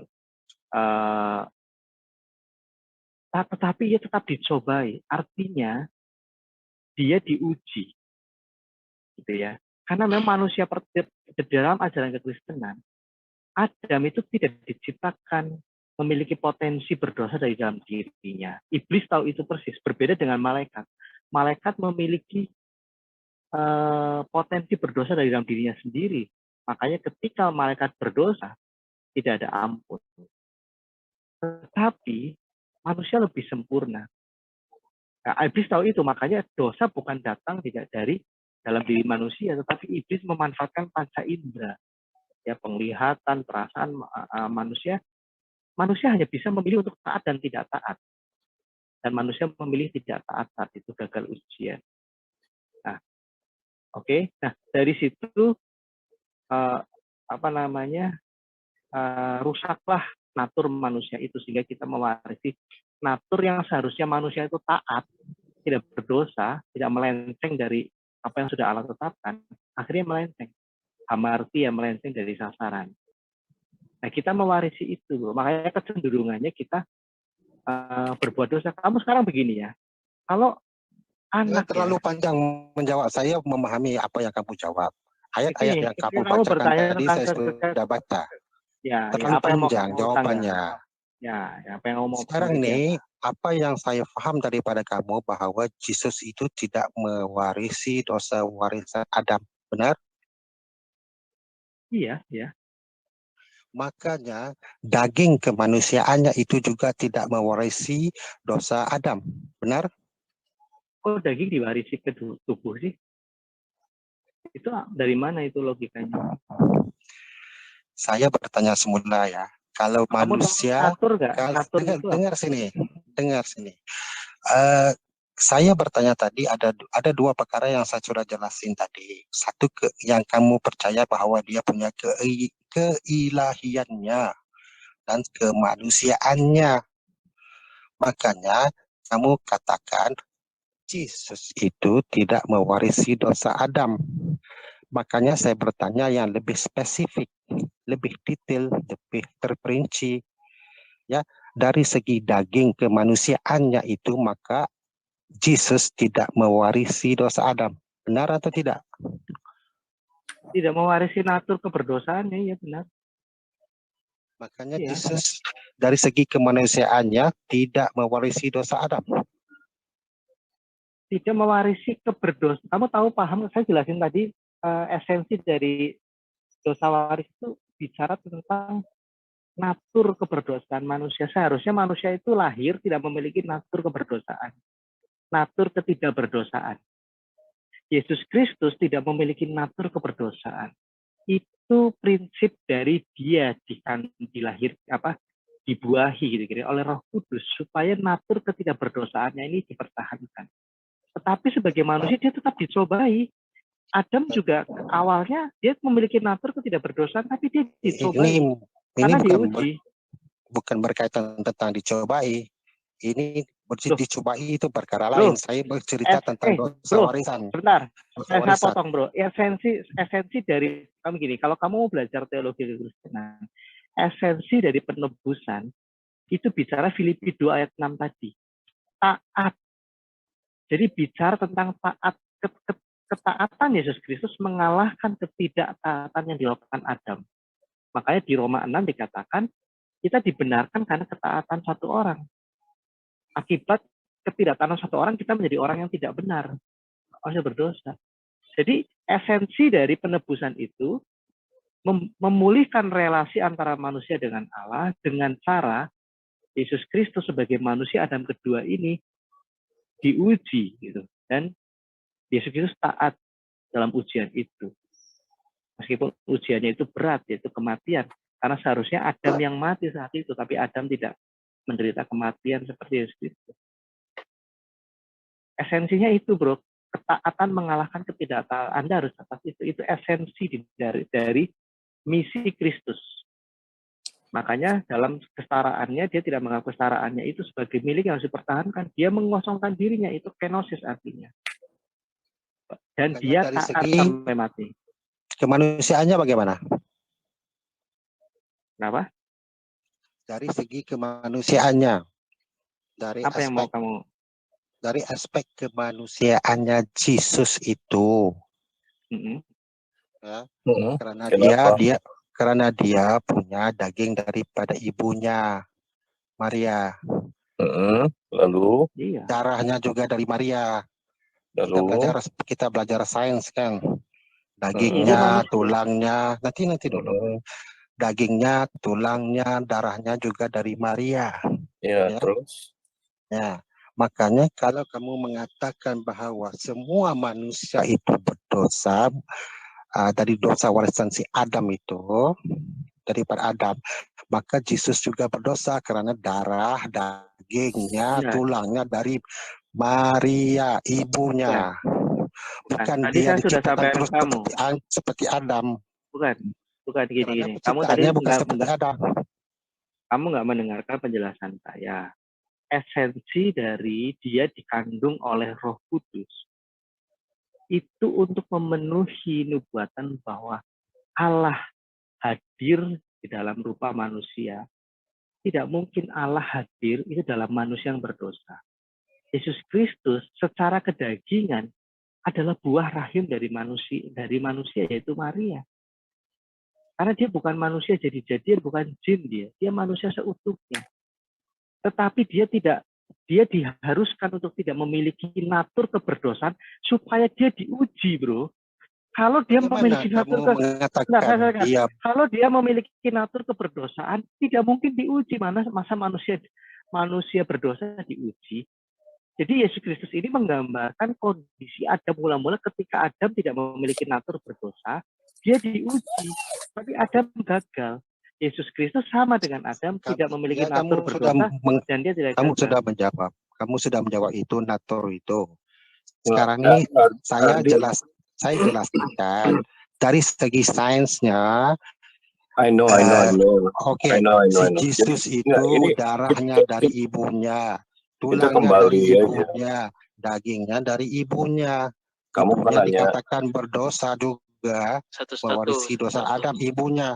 Makanya daripada segi kemanusiaannya itu, Yesus tetapnya berdosa juga karena dia mewarisi daging, tulang, darah daripada ibunya. Iya, jadi dampak dosa itu bukan berdampak hanya kepada sifat, tetapi berdampak kepada tubuh. Tubuh Yesus itu manusia biasa seperti kita. Makanya tubuhnya berdosa. Karena dia mewarisi daripada ibunya Maria. Bukan dosa begitu, itu menyebabkan kelemahan pada. Jadi gini bukan ya. Begitu. Kamu jadi baca, gini.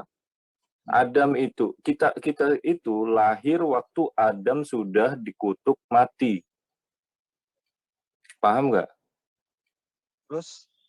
Iya, kematian itu turun menurun.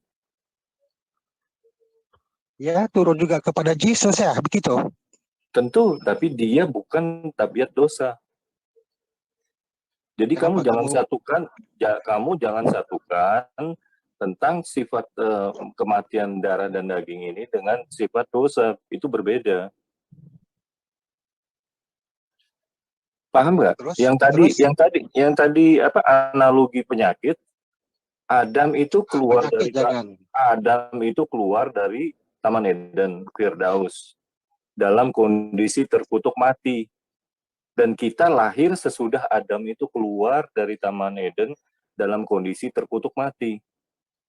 Nah, itulah manusia. Sekarang saya tanya kamu, sekarang kamu yang membedakan. Kan kamu nanya tadi darah, daging, tulang, segala sesuatu. Betul. Lah iya, betul. Itu semua akan mati. Tapi kamu campur adukan dengan natur dosa. Natur dosa itu berbeda. Natur dosa itu ketidaktaatan. Dilawan saya tidak mencampurkan natur dosanya, kamu yang mencampurkan dosanya karena kamu mengatakan karena kamu tadi tanya darah daging dan kemanusiaan. Nah, kamu campur bolak-balik, lalu kamu campur lagi dengan dosa. Makanya kalau manusia tidak punya roh, dia tidak akan hidup. Sebab itu saya mengatakan roh tanpa daging juga dia tidak akan hidup macam manusia yang kita lihat itu sekarang. Harusnya ada roh dan dagingnya, jasadnya, baru dikatakan manusia. Kalau berpisah antara roh dan jasad itu dikatakan mayat, a body, in English body. Terus roh itu adalah roh. Kalau kamu separatekan, kamu pisahkan antara jasad dengan itu tidak menjadi manusia. Yang mau separate siapa ya? Kamu yang separatekan. No. Kamu bila saya mengatakan kemanusiaannya, kamu mengatakan tadi apa? Siapa yang menjawab punya dua roh sama body. Kamu bicara spirit and body.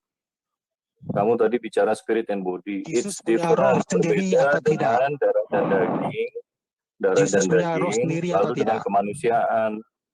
No, you're running away. Kamu jangan lari-lari dong. No, I'm not running. I'm here. I'm still here. No.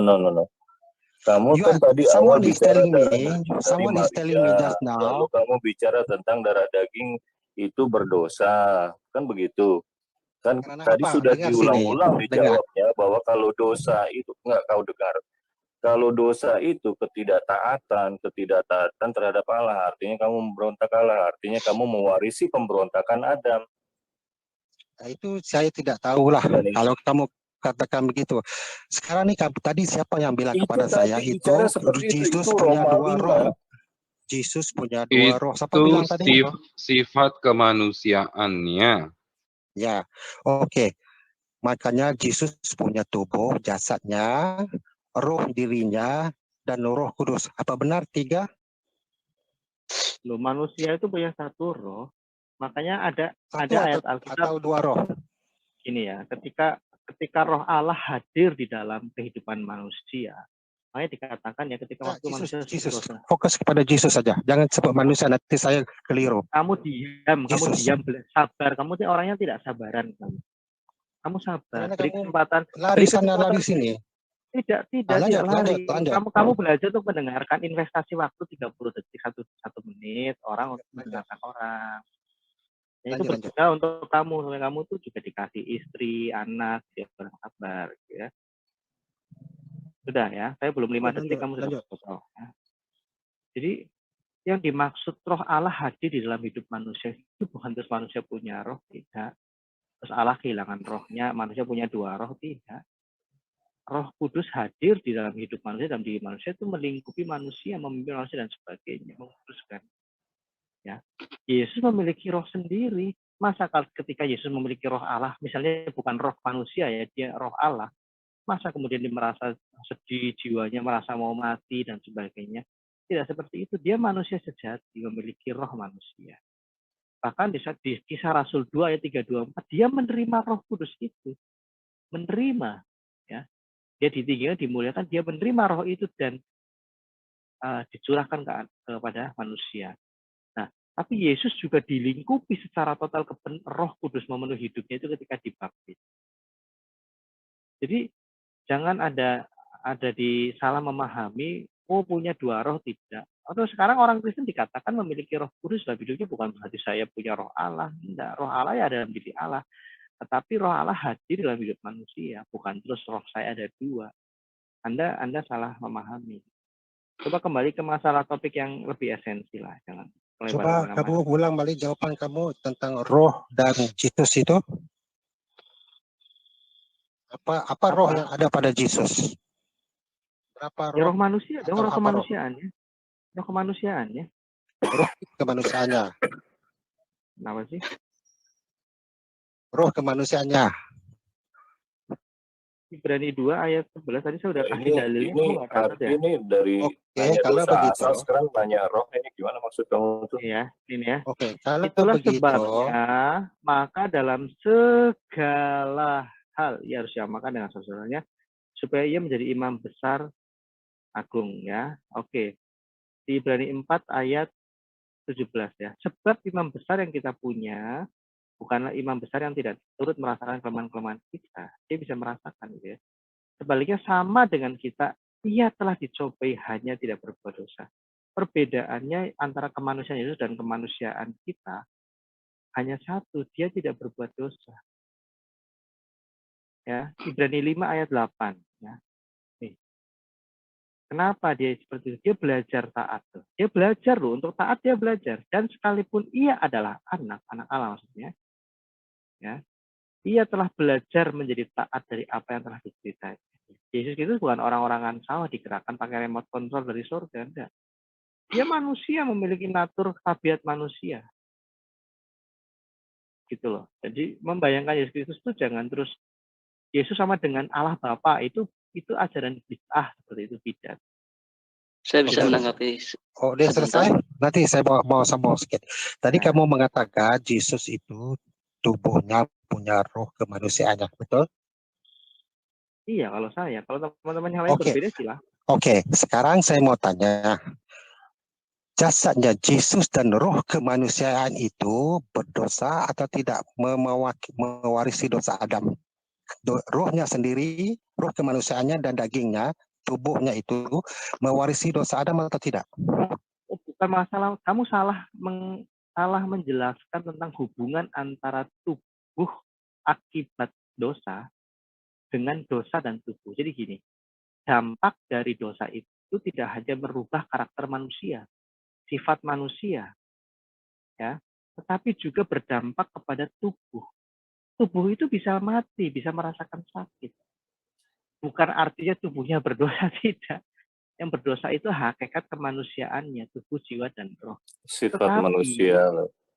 Ya, tetapi dosa itu membawa kematian. Makanya banyak orang yang umurnya panjang mungkin dosanya juga tidak terlalu banyak gitu ya. Gini bro, jadi Yesus Kristus mewarisi tubuh dari daging Maria.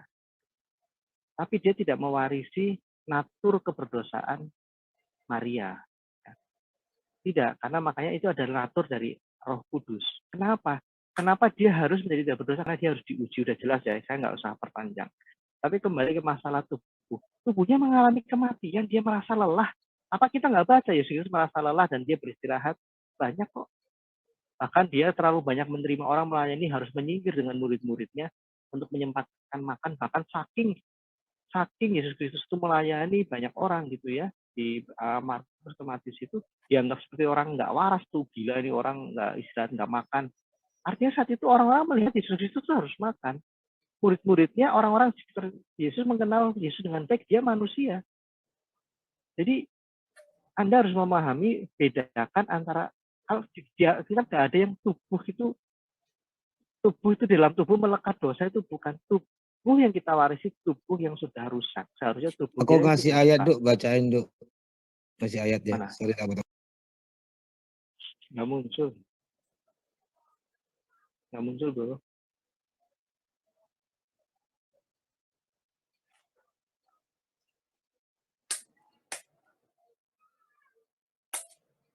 Iya, ini bicara tentang tubuh kebangkitan, 1 Korintus 15. Ya, belum sampai situ. Ya, tubuh kebangkitan ini sebenarnya menggambarkan tubuh yang seperti Adam mula-mula. Belum, ayatnya belum sampai situ. Ya. Mulai dari ayat 30 berapa itu. Ya benar memang. Makanya setelah kebangkitan, tubuh Yesus mengalami kemuliaan, tapi bukan berarti tubuh kemuliaan surga ya. Mengalami kemuliaan, dia bisa tiba-tiba berada di sana, dia bisa menembus dinding gitu kan.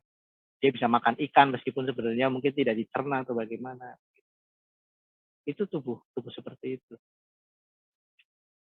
Nanti ada lagi tubuh yang di surga, tubuh kemuliaan, kita tidak tahu, itu disamarkan, tapi nanti akan jelas kalau kita sudah bertemu muka dengan muka, kira-kira seperti itu.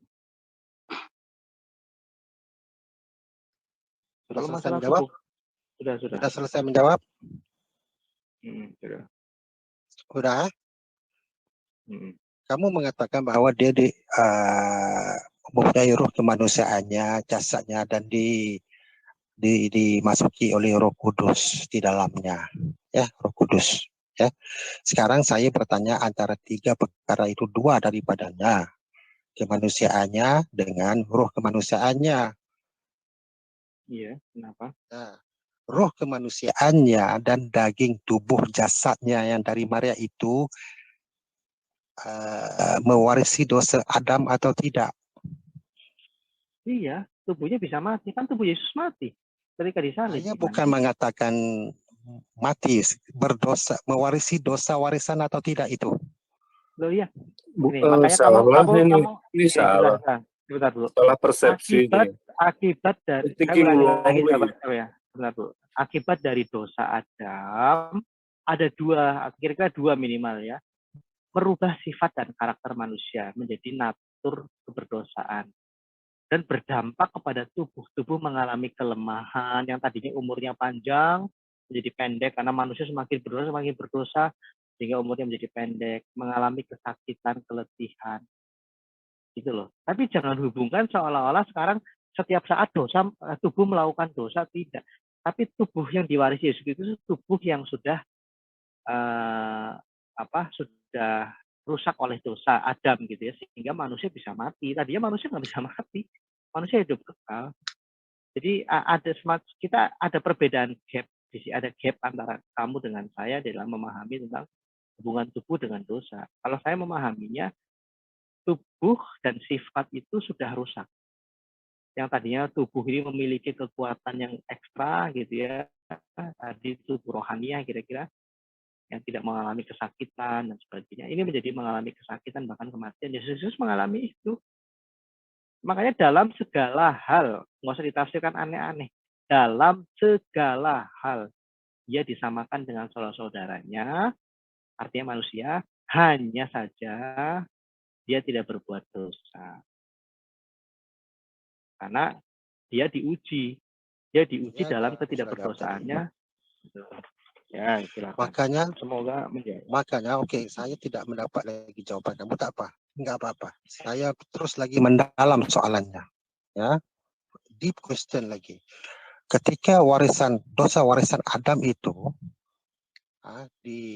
menjalar kepada manusia itu, dosa itu menjalar kepada tubuh atau roh manusia?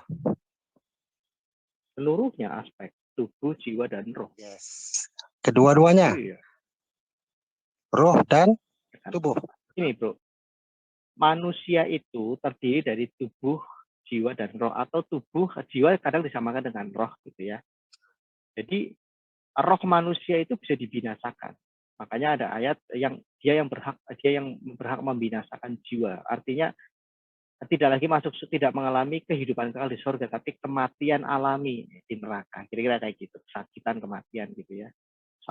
Dibunuh, hidup lagi seperti itu di neraka. Jadi merusak itu seluruhnya. Merusak. Roh kita yang seharusnya bisa berhubungan dengan Allah menjadi terhalangi oleh Allah, oleh dosa.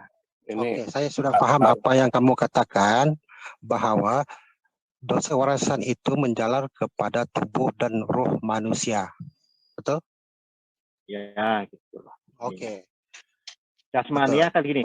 Saya ulang lagi sekali ya, apa yang kamu jawab menjalar tadi. Kepada ya gini. Kita nggak usah terjebak ke dikotomi ya, tapi intinya menjalar ke seluruh aspek manusia, yang jasmaniah maupun yang rohaniah. Oke, jasmaniah dan rohaniah. Bagaimana dengan Yesus punya jasmaniah dan rohaniahnya? Maksudnya gimana?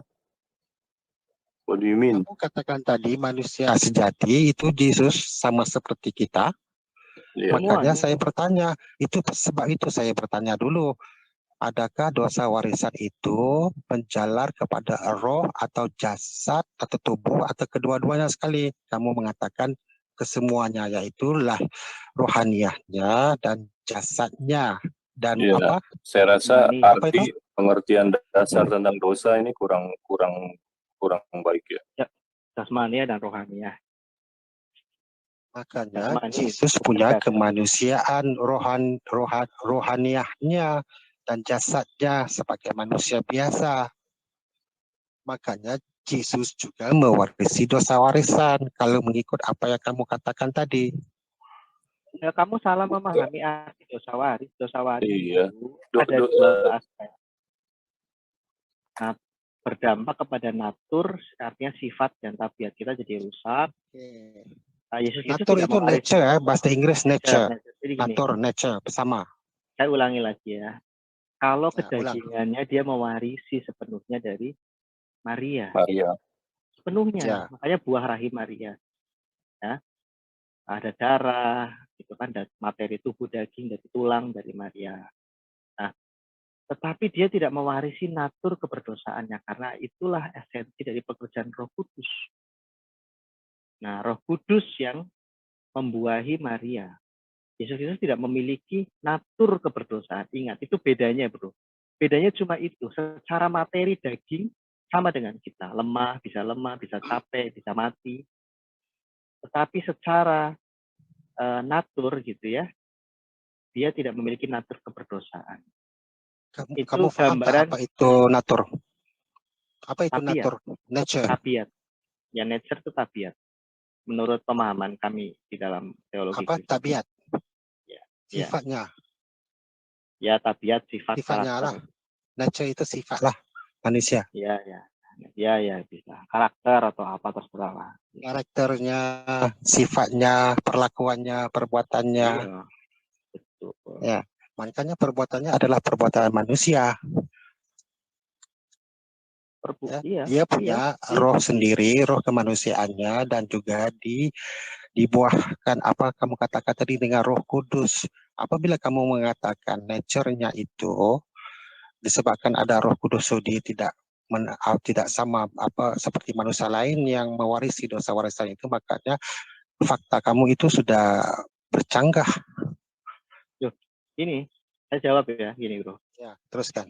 Roh Kudus itu melingkupi Yesus Kristus, itu bukan berarti Yesus Kristus punya dua roh. Yesus Kristus nggak dicobai loh. Bahkan ketika dia berpuasa di padang gurun gitu ya, di tempat yang sunyi, iblis mencobai dia. Kalau iblis, jadi gini, ketika ada roh Allah hadir di dalam diri kita, bukan terus iblis tunggang langgang, tidak. Sekarang di dalam diri saya ini ada Roh Kudus, tetapi tidak melawan naturalisme pekerjaan Roh Kudus. Roh Kudus itu bukan terus ketika saya ada di dalam diri saya, tempat yang saya diami menjadi kudus, suci, tidak ada jin, tidak ada tuyul, gitu, tidak. Bahkan di dalam hati saya pun tetap ada iblis. Makanya dikatakan Roh Kudus itu bisa bersedih ketika saya berbuat dosa. Tetapi lama-kelamaan Roh Kudus meninggalkan diri saya ketika dosa itu sudah menumpuk. Jadi ketika Roh Kudus hadir dalam diri Yesus Kristus, itu untuk menolong Yesus Kristus. Karena Roh Allah sebenarnya pada hakikatnya ada di dalam kehidupan manusia. Yang menghalangi Roh Allah masuk itu karena betapa besarnya dosa. Jadi ketika Yesus Kristus dipenuhi oleh Roh Kudus, artinya dia berelasi, dia tidak ada dosa, tidak ada iblis dalam dirinya, sehingga dia mengalami kepenuhan. Makanya dikatakan di dalam jasmania ada kepenuhan Allah secara jasmania. Saya lupa ayatnya di mana. Nah, itu menggambarkan bagaimana Yesus Kristus dipenuhi oleh Roh Kudus sehingga dia memiliki otoritas-otoritas keilahian yang tidak dimiliki oleh orang lain. Makanya Yesus kadang-kadang ketika otoritas keilahiannya muncul, dia bisa mengatakan dosamu sudah diampuni. Dia bisa membangkitkan orang mati. Itu bagian dari kepenuhan keilahiannya, natur keilahiannya. Dan itu hanya bisa dilakukan. Natur keilahiannya menjadi penuh, itu hanya bisa dilakukan oleh orang yang tidak bisa berbuat dosa. Saya juga nanti akan seperti itu ketika di surga mengalami kepenuhan keilahian. Sehingga di surga nanti saya akan menjadi manusia yang sangat bisa mengasihimu, meskipun bukan maha kasih. Itu sudah terlalu tersasar jawabannya. Oke. Enggak apa-apa, saya menghormati jawaban kamu, mengikut kepercayaan kamu di dalam kekristenan. Saya cuma terus bertanya ya. Tetapi saya secara umumnya saya menghormati jawaban kamu karena itu adalah kepercayaan kamu ya. Sama juga dengan kepercayaan saya yang mungkin ya kita mempunyai kepercayaan yang berbeda ya. Oke, saya ini soalan saya yang terakhir karena saya tidak punya masa lagi karena sini sudah 1:40 pagi ya. Oke, kamu tadi mengatakan bahwa Yesus itu dicobai tetapi dia taat kepada Allah dan dia tidak dicobai oleh iblis ya. Sebelum dia dicobai dia dibawa oleh iblis ke gunung, betul? Padang gurun lah, tempat yang kering, desolate place. Ya, dia dibawa oleh iblis. Apa benar atau tidak? Menurut kesaksian Alkitab, iya. Bagaimana dia mengikut iblis sedangkan Tuhan tidak mahu? Bukan tidak mahu manusia mengikut apa kehendak iblis. Bukan mengikut iblis. Yesus dibawa Roh Kudus ke desolate place, ke padang gurun, dicobai, tempted by the devil, dicobai oleh iblis. Understand. Tetapi ketika dia mau dibawa ke padang gurun itu, adakah dia menentang iblis itu jangan bawa dia ke padang gurun? Bukan iblis yang bawa, Roh Kudus, Holy Spirit. Coba kamu tengok, ada kan dia di dalam Bible itu ditulis dia dibawa oleh iblis. Kamu baca balik kamu punya Bible. Memang bulan dia dibawa oleh Roh Kudus. Kemudian Roh Kudus membawa Yesus. Bukan Roh itu, Kudus membawa Yesus ke padang gurun untuk dicobai iblis. Bukan, Pak. Bukan maksud dia itu. Pak Hari salah gini, Pak. Memahami. Maksud dia itu ketika dia di padang gurun kan memang iblis membawa ke sotoh Bait Allah Yerusalem. Iya, betul. Gini. Esensinya bukan dia itu mengikuti iblis, tidak. Pencobaan itu harus datang. Iblis kan bisa melakukan mujizat supranatural karena hakikat dia malaikat. Iblis itu di dalam teologi Kristen, iblis itu bukan makhluk terpisah dari malaikat, tidak. Allah hanya menciptakan malaikat dengan manusia. Nah, iblis memiliki hakikat malaikat. Makanya sebelum Yesus Kristus naik ke surga dan dimuliakan, di situ iblis dikalahkan gitu ya, pendakwa itu. Iblis masih bisa naik turun ke surga. Makanya ketika anak-anak Allah menghadap Allah di Ayub gitu ya, iblis pun hadir di situ. Tapi dia sudah tidak punya rumah. tapi dia pernah tinggal di situ. Nah, dia memiliki kekuatan supranatural gitu loh. Sama. Gitu loh. Dia bisa menunjukkan kepada Yesus, ini loh. Ini loh. Nggak apa-apa, itu tidak, bagi kami tidak bermasalah. Esensinya bukan masalah dia mengikuti iblis, oh tidak. Bukan terus alergi terhadap, oh tidak. Adam kan juga tiap hari kan didekati oleh iblis tuh, sampai akhirnya iblis menjatuhkan dia dalam membuka ular, apa terus Adam mendekat ular, oh tidak, tapi esensinya bukan itu, bro. Ujian itu harus dilalui Yesus Kristus. Iblis apa sih maunya setelah ujian ketiga gitu? Yesus Kristus menghardik, sembahlah Tuhan Allahmu, gitu kan kira-kira. Jadi Yesus Kristus melalui ujian tadi, kenapa Yesus membenarkan dirinya dibawa oleh iblis untuk dicobai, membenarkan dirinya dibawa oleh iblis?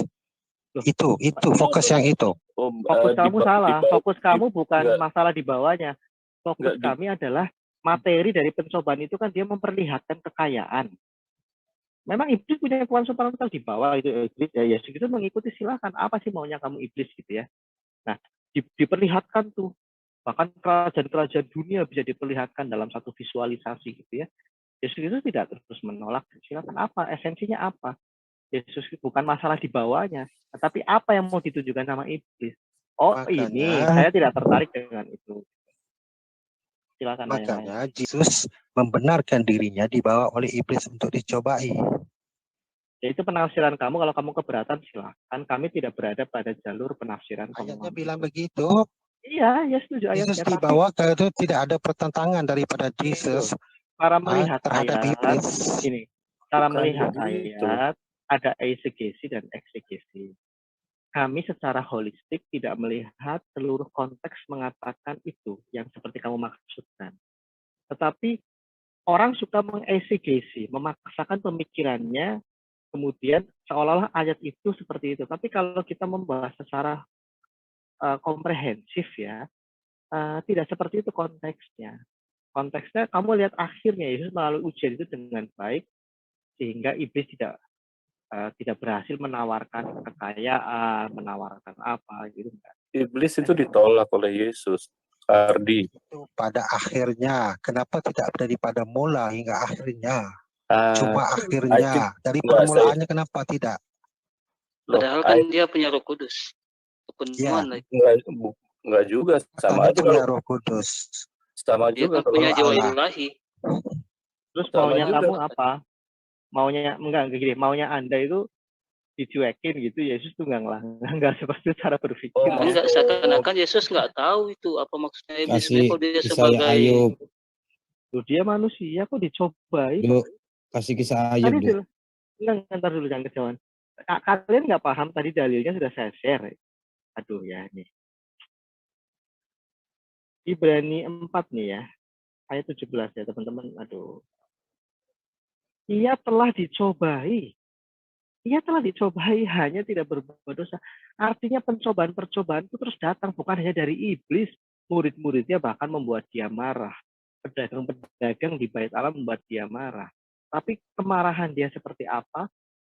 Yang baik gitu, yang sesuai pada tempatnya, sehingga tidak membuat dirinya itu berdosa. Ketika orang memfitnah dia, mencambuk dia, memukul dia, apa reaksi dia? Makanya di Ibrani 5 ayat 8, coba teman-teman lihat ya.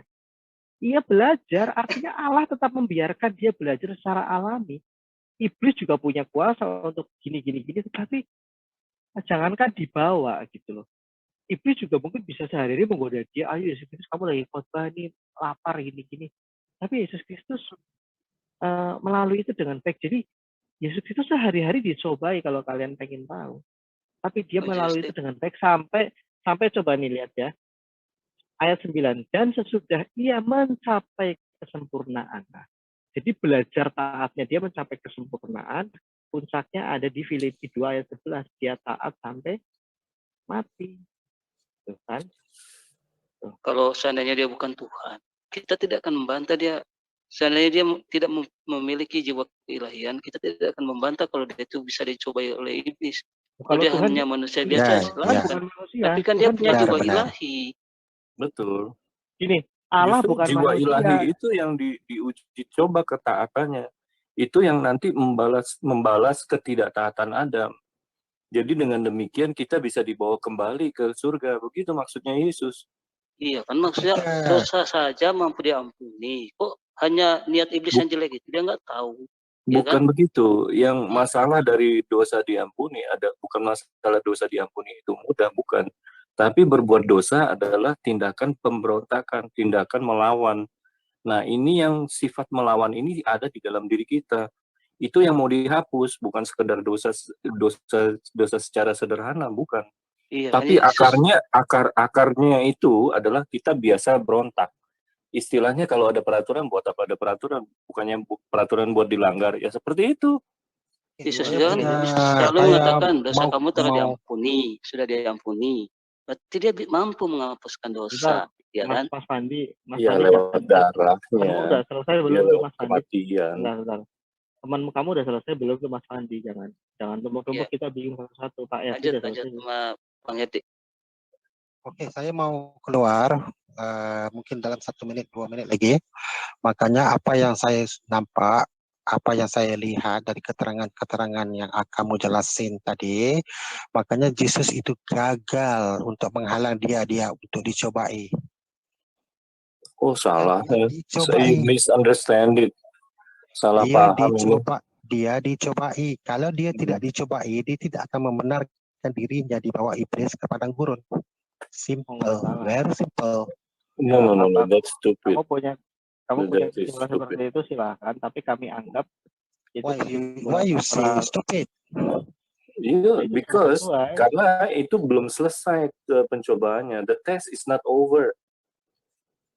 Orang yang mempunyai keilahian itu dari mula hingga akhir, dia tidak akan dapat dicobai oleh iblis. Sekiranya dia punya keilahian ini loh kamu baca dari awal 100% dia tidak akan dapat. Tidak akan bisa dicobai. Udah gini, sabar. Kita jawab pakai dalil saja. Ya, ini loh Filipi 2 ayat 7.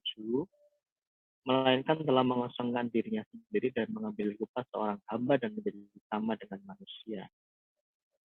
Dan dalam keadaan sebagai manusia, ia telah merendahkan dirinya. Dan saat sampai mati, bahkan mati di kayu salib, itulah sebabnya Allah sangat meninggikan dia dan mengaruniakan kepadanya nama di atas segala nama. Jadi, ya kami tidak menafsirkan seperti kamu. Yesus Kristus tetap melalui cobaan itu dengan taat, gitu ya. Oh, bukan begitu ya, dia pikir dengan adanya Roh Kudus, dengan Roh Ilahi itu, Yesus jadi super power dan tidak bisa dicobai oleh iblis. Itu pikiran dia gitu. Saya paham. Ya. Oh, berarti dia sudah merendahkan diri kan? Makanya bukan karena tidak mampu menghalang iblis. No, it's your character. It's character. Jawabannya udah jawabannya pakai ayat aja. Ini ayat 7. Ya, dia merendahkan dirinya memang. Saat ini dia sebelum dia lulus ujian itu, ya. Dosa harusnya ada ke dia, dosa waris begitu. Tubuhnya kan, kamu kok balik lagi ke awal, kamu nggak nyatet ya? Maksudnya dia kan sudah merendahkan diri, apaan sih dia? Tubuhnya mengalami kematian, itu dampak dari dosa asal tubuh. Udah, saya nggak lanjut kalian aja. Nggak, kamu jangan balik lagi. Saya mau pamit dalam satu menit saya mau pamit. Oke, tadi dikatakan tadi merendahkan diri sebagai manusia dalam rupa manusia, mengosongkan dirinya, begitulah segala macam. Ketika dia merendahkan dirinya itu, adakah keilahiannya juga turut merendahkan diri? Kosong, Pak. Gini ya, namanya keilahian itu tidak berubah. Ketika dikatakan firman menjadi manusia bukan berarti dari padat menjadi cair gitu. Tidak. Ini bicara tentang hipostasis, bagaimana Allah menyatakan dirinya seolah-olah ada keterpisahan tetapi sebenarnya tidak terpisah. Gitu loh. Jadi ketika Anda mengatakan hakikat keilahian Yesus Kristus itu, makanya tadi kan saya bilang Konsili Chalcedon tahun 451 menjelaskan Yesus Kristus ada satu-satunya pribadi sepanjang sejarah manusia yang memiliki hakikat kemanusiaan dan hakikat keilahian. hakikat keilahiannya ini tidak berawal kekal karena berasal dari Allah sendiri. Sama halnya hakikat keilahian Al-Quran. Al-Quran bukan ciptaan, hakikat keilahian kira seperti itu. Yesus itu juga hakikat keilahiannya tidak berawal dan tidak berakhir. Tetapi hakikat kemanusiaannya berawal dan tidak berakhir. Sama seperti kita kan juga kekal nanti di surga. Manusia kita. Nah, tetapi dua kodrat itu, dua hakikat itu tidak boleh dicampur baurkan, tidak saling membingungkan ya. Terus memiliki dua kehendak, ada kesatuan hipostastik isinya, kehendak kemanusiaannya tidak lebih besar dari kehendak keilahiannya. Ini bicara ketika Yesus Kristus di dunia ya. Ketika Yesus dimuliakan, dia memiliki natur sebagai Mesias jati ya. Makanya dikatakan dari sanalah kita, karena kewarganegaraan kita ada di surga, dari sanalah kita akan menantikan juru selamat kita. Nah, artinya Yesus Kristus di surga tetap sebagai juru selamat, sebagai imam besar agung. Ya, artinya dia tetap memiliki kodrat keilahian dan kodrat kemanusiaan yang kekal. Itu inti dari Mesias kalau Anda belajar kristologi. Itu jelas ya. Oke, saya mau pamit dulu ya. Saya menghormati jawaban kamu. Walaupun saya tidak bersetuju dengan jawaban kamu, tetapi ya kita pastinya mempunyai pendapat dan kepercayaan yang berbeda. Ya. Nah, tetapi bagi saya kalau seorang itu mempunyai keahlian dari mulai hingga akhirnya tidak akan bisa diuji oleh iblis. Itu saja. Terima kasih ya. Salah. Nggak apa-apa. Itu bagian dari berbeda. Saya menghormati kepercayaan kamu. Begini Ardi, the point being human, tujuan menjadi manusia adalah being a loyal human, not rebellious human. Itu tujuan menjadi manusia. Udah selesai. Ya udah. So you misunderstand it. No, because you said when you declare that Jesus has a divine person, he's a divine person, but at the same time, Satan still can influence him. No. Bukan di-influence ya. Satan cannot influence him. He won't allow Satan to bring him to the desert. Simple. No. Because the answer should be solid, not go and here and there. The divine should be solid. Oh, I think itu adalah solid. Dia tidak ceritanya begitu dan begini berpusing-pusing. No. Ya.